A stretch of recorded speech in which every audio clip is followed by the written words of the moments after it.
আমি ৰাতি দোকান বন্ধ কৰি আহিলোঁ দোকান বন্ধ কৰি ৱাইফাই সলকানতে আহে এনে ৰেগুলাৰি 7টা বজাত আহে কালি মই গুৱাহাটীত যাবৰ কাৰণে ৱাইফাই দেৰিকলি থাকিলে দোকান চলাব লগা হ'ল দোকান বন্ধ কৰি আহিলে দিগদাৰ হয় ৱাইফাই আৰু মূল্য একেলগে আহিলে আমি আহি পেলাই চালোঁ যে গডৰেজ চডৰেজ ভাড়া এতিয়া পূৰা পইচা আছিল 4 লাখমান টকা আছিল পূৰা ডকাইত হৈছে আৰু গডৰেজ চডৰেজ ভাঙা গোটাই 4 লাখ টকা মানে 3 লাখ টকা বন্ধন লৈছিলোঁ আৰু দোকানদাৰী কৰা মানুহ অলপ পইচা থাকে ফাৰ্ষ্ট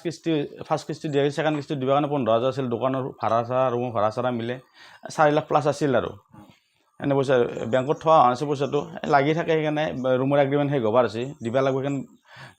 বেংকত থোৱা যোৱা নাই আৰু পইচাটো ফাষ্টফুডৰ দোকান আছে ৰঙিয়া পলিক্লিনিকৰ সন্মুখত ৰাতি আমি 11:45 মানত আহি চাওঁ যে মেইন গেটটো আপোনাৰ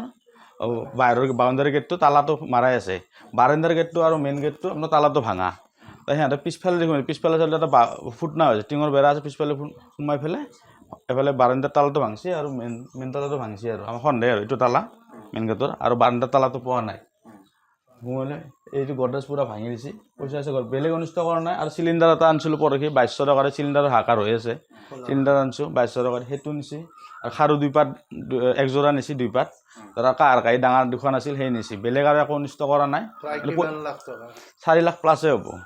পইচা কিন্তু জাগাতে পালাক সেইকাৰণে একো কষ্ট কৰা নাই নেকি বেলেগ ভাঙা চাঙা নাই আৰক্ষীক জনোৱা গৈছে ৰাতি মোটামুটি 12:15 মানত আহিছে আৰক্ষী তুলসীবাৰী থানা আৰক্ষী আহিছে সোণা গহনা মানে খাৰু 2 পাত সোণা নিয়া নাই সোণা থোৱাই নাই লগত সোণাত নাই এতিয়া পঢ়া-শুনা বিচাৰটো কৰি দিলে ভাল হয় আমিও সেনেকৈ দোকানদাৰী কৰি চলি আছোঁ এতিয়া বন্ধনৰ কিস্তি দিবই লাগিল 2টা কিস্তি গৈছে পইচাটো কামতে নাহিল এতিয়া ৰুমৰ এগ্ৰিমেণ্ট 5 বছৰ হ'ল সেই এগ্ৰিমেণ্ট কৰা কথা আছিল মালিক পইচা দিব লাগে এতিয়া পঢ়া-শুনা বিচাৰটো কৰিলে ভাল হয় কিবা এটা উপায় কৰি দিলে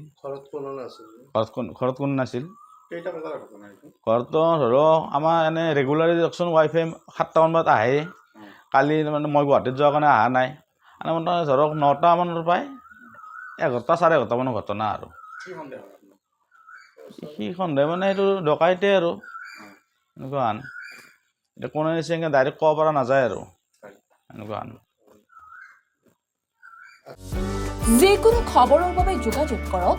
আমাৰ এই নম্বৰত 9181 307 221